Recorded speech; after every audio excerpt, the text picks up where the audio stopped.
Hello everyone, welcome back. In today's quick video, I'm going to show you exactly how you can create a Tradovate demo account. So first of all, come here on Tradovate.com. Afterwards, if you are completely new to Tradovate, you need to simply click on the option of open account here on the top right hand corner of the screen.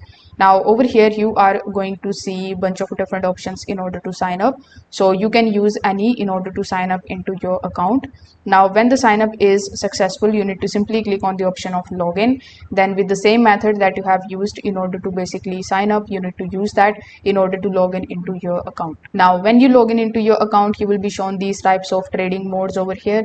So since you want to create a Tradovate demo account, you need to simply select this simulation option, which is basically the demo account here on Tradovate. So when you click on it, as soon as you do this, you are going to see your demo account is being created. So here you are going to see demo written, so you can just simply view it and now you can start using it. So if this video helped you out, make sure that you like this video and subscribe to the channel. Thanks for watching.